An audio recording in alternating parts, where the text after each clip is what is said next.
It's race day at the German Grand Prix as we reach the halfway point of the MotoGP World Championship in 2025. And of course, we're at the Sachsenring, a circuit steeped in racing history.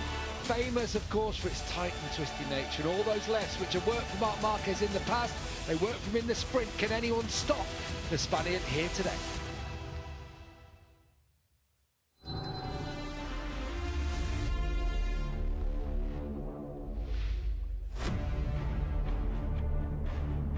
These are the scenes overnight at the Sachsenring. Of course, we had a wet sprint, we had wet qualifying yesterday. What would the riders find at the racetrack this morning?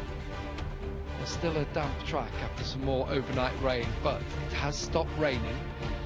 The threat of more rain today is minimal. You can still see, though, there are a few dark clouds around, a few patches of rain. But as it stands, we just had a Northern Talent Cup race around here, and they were in wet conditions, and there isn't a dry line. So this warm-up session that we've got, 10 minutes of course for the MotoGP riders, I wonder how relevant it's going to be. They can see starting to see a dry line. 2 o'clock, there is a chance there may be showers, but that's you're talking 20% chance of rain later on in the day. So it looks like it's going to be dry. Neil Hodgson is alongside me for this 10-minute session today, and yeah, I wonder how much information gathering there can be in these conditions. Yeah, really tricky conditions because it's a drying track, isn't it? They're going to have to go out on wet. You wouldn't risk going out on slick tyres, as you can see. You can see there's a few dry patches in pit lane, but in general the track's wet. So yeah, you're going to go out on wet. What you're going to learn? Well, risk versus reward. Is it going to be dry this afternoon? There's one thing, after the wet race yesterday, the riders will have obviously had a feedback to their team, so there will be some setting changes, some wet setting changes, so everybody will go out, I would assume, and see what the conditions are doing. I'm sure they'll all be practicing their little flag-to-flag changes as well at some point, either during the session or right at the end. I mean, it's only a 10-minute session anyway, so because that could be part of today's story if it rains. Marc Marquez will start his 200th MotoGP race later today. He could rack up his 9th Premier Class win here at the Sachsenring. Only Agostini's one circuit over his career. But Marc showed yesterday why he is the king of this place. Showed why he is the one to beat, and unfortunately it's against a depleted field. We'll have a field of 18 out there today. No Enea Bastianini, no Somkiat Chantra, they didn't even make it to Germany. Maverick Vinales out after a fracture in his shoulder from qualifying, and then a big crash for Frankie during the race yesterday, Neil. Yeah, watch this for a crash then. You'll see him flying to shot. It's so fast, but it's the way he barrel rolls and hits his head and his collarbone on 3 separate occasions. His leather suit even came open, which is so rare, but I mean, such was the impact, that initial impact. Look at that. This is a sorry tale, isn't it, to see both riders not able to compete today. Obviously Maverick Vinales and Enea Bastianini. Yeah, Maverick, as we say, dislocated his shoulder, his left shoulder. He is out of here. This was the horrible crash he had, having come through Q1, first lap out in Q2, and exactly, first lap out. It's the right-hand side of the tyre, sorry, the left-hand side of the tyre. Just first time he really sort of turns into the corner, and it was all she wrote. Just literally threw him straight over the handlebars, and a dislocated shoulder is not good. He's out of Brno as well, so 4 riders out of the field, and that's of course not mentioning Roy Martin, who's not here still. He will be back in the Czech Republic. His teammate Marko Bezecchi, though, definitely holding up the Aprilia end in recent weeks, Neil. He's now up to 6th in the championship. He's actually only 12 behind Di Gian Antonio in that championship, 9 behind Morbidelli, so it's a very good chance by the end of today he could be up to 5th, top 5 in the championship, which was the magical mark that Jorge Martin had in his contract, wasn't it? Yeah, absolutely. After a shaky start, really, for Bez, he's found a home there. He feels comfortable on the bike, wet and dry.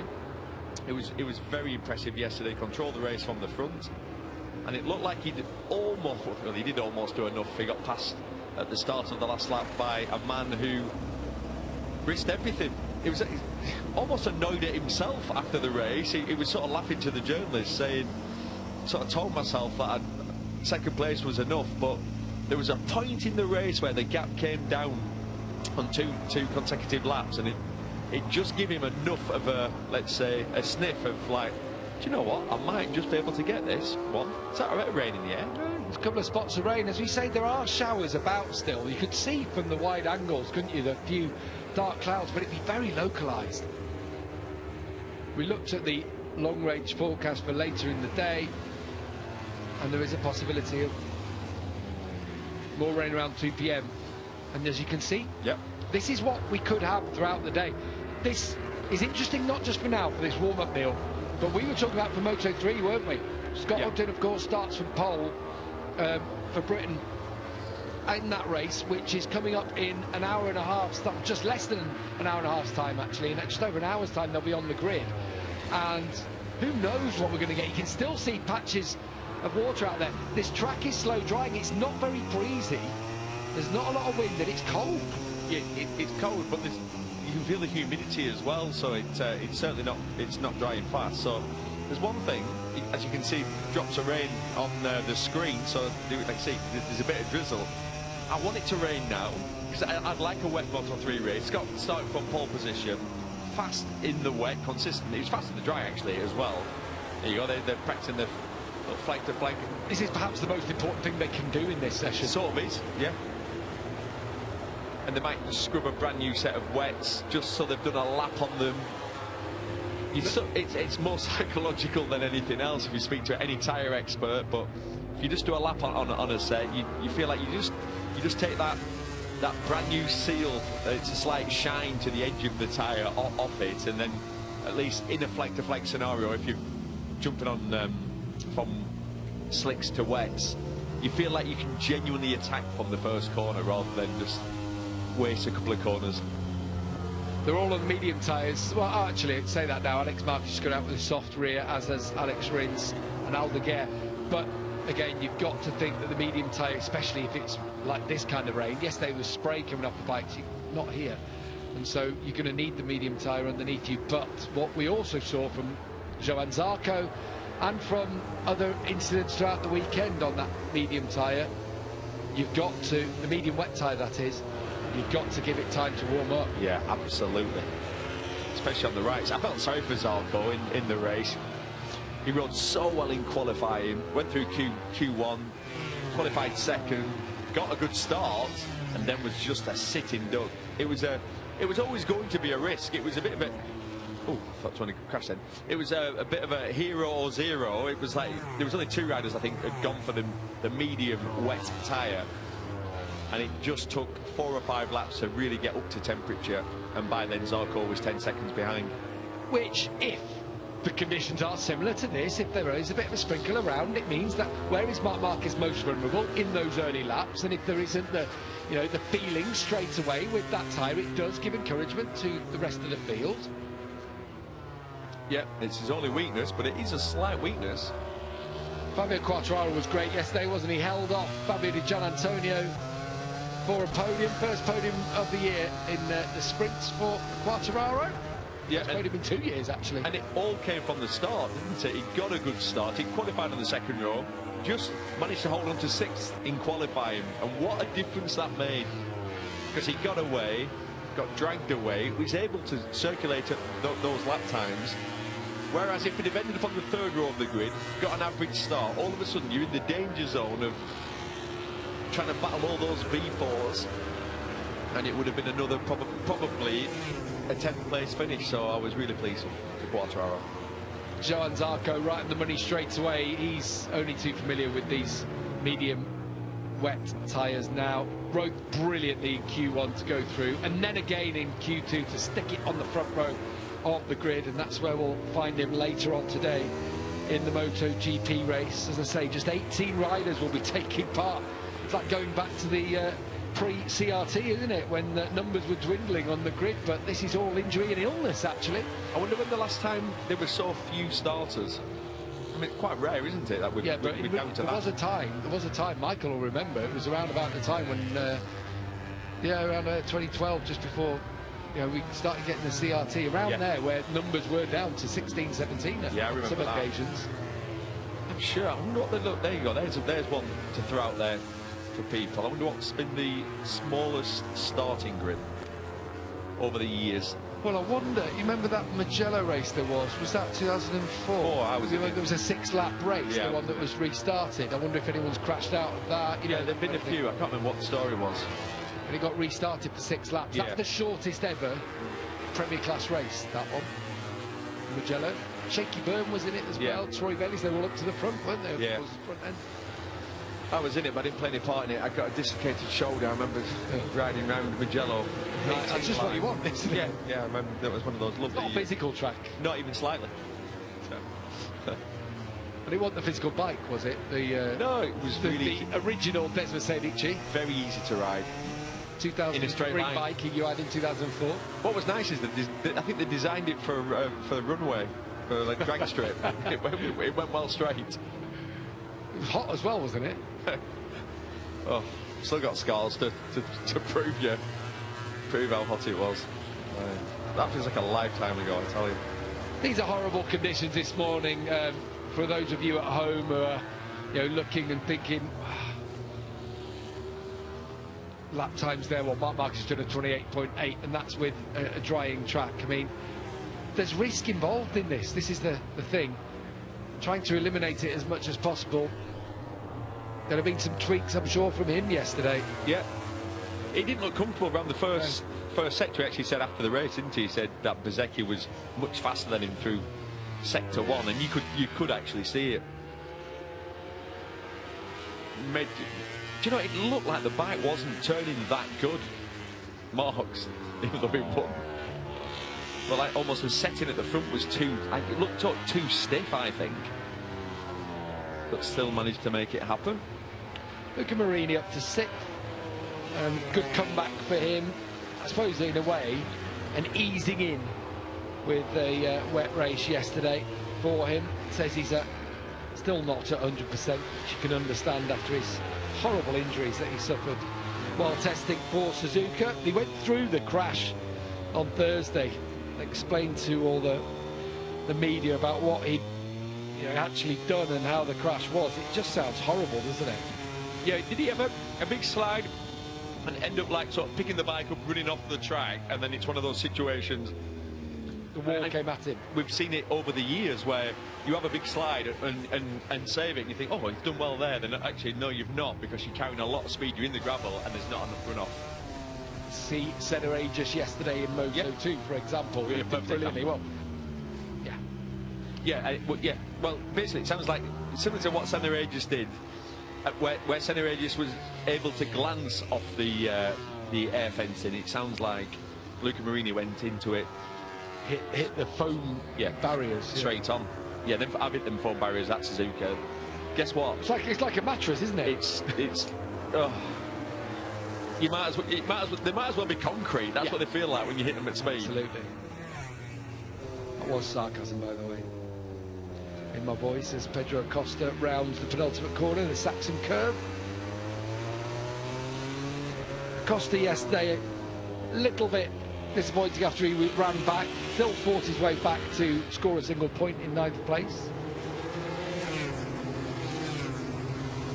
And up to 4th now.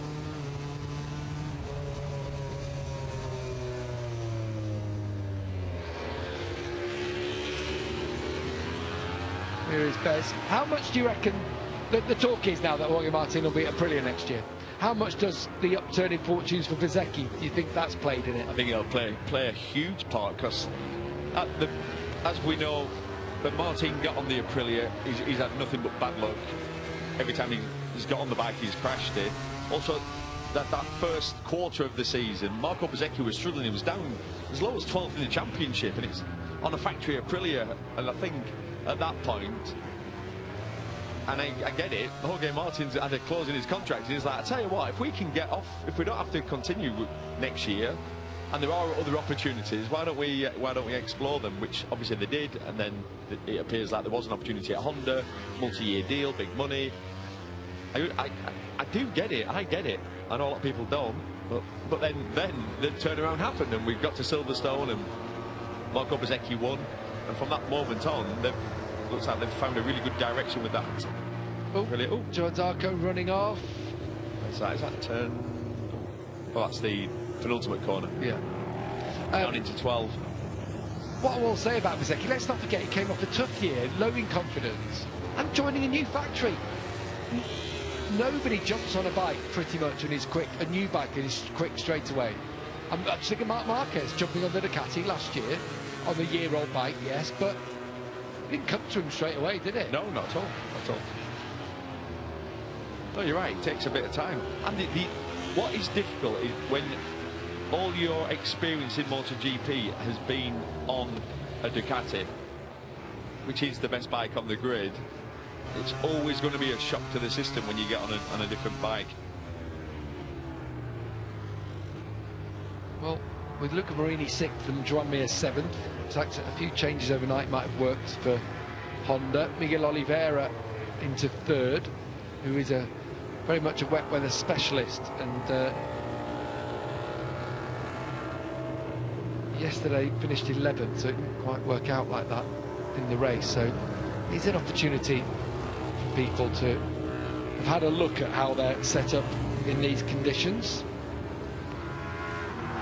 Don't forget that Oliveira's comeback happened at the French Grand Prix, and he was in the mix at the front there, so yeah.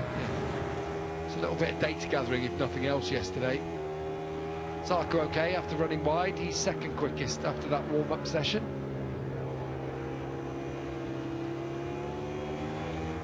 He'll be praying for rain. Like I say, he was just unlucky he chose the wrong tyre, that's all. Let's see what happened here. Oh, that's a little lock in there, just enough. Did exactly the right thing. Exactly. Plenty of run off on that corner, thankfully. And we can understand why he went for the medium tyre. Absolutely. It used that in qualifying, it worked well for him.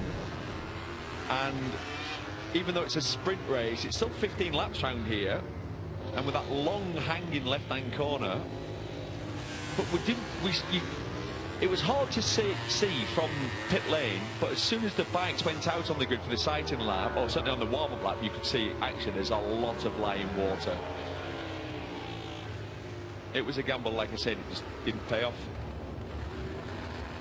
How will that feel, the difference between the medium and soft rear tyre? How will that feel from on board?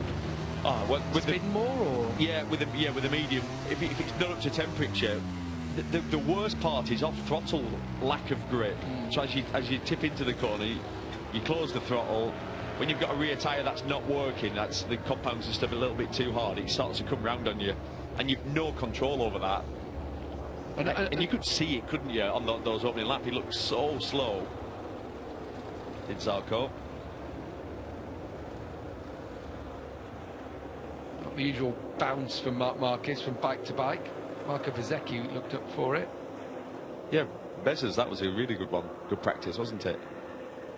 Has won in mixed conditions here in the past, of course. Marc Marquez made an incredible switch. Was it in 16? Yeah, when was it that we... He was lucky there, though.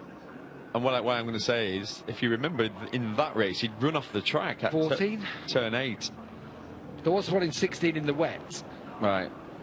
The one that was wet to dry was 14, I think. Right. Well, he'd run off the track, hadn't he, during the race, so he was well down, and that's why he actually risked it coming in early when there was a little bit of rain.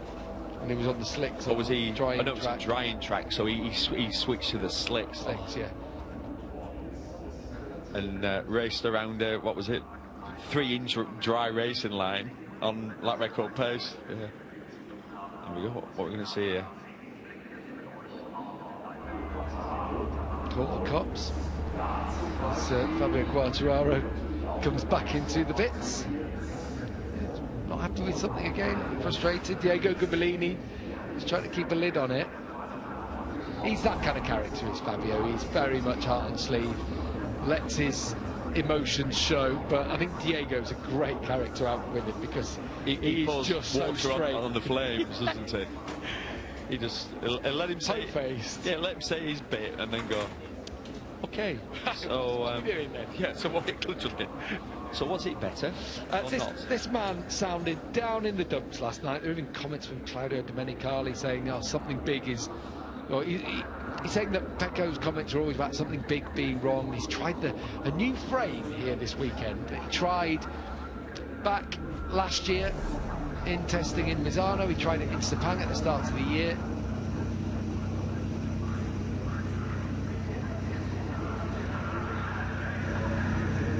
Yeah, I looked at his lap times in the sprint race this morning, just double checking. And if you think, during that sprint race, Marc Marquez was doing low 29s, high 28s. Pecco's fastest lap was a 30. I mean, he finished 20 seconds behind his teammate on the exact same bike. They've got all the data. And he said, Pecco's comments were, "I have zero rear grip." I mean, how can that be?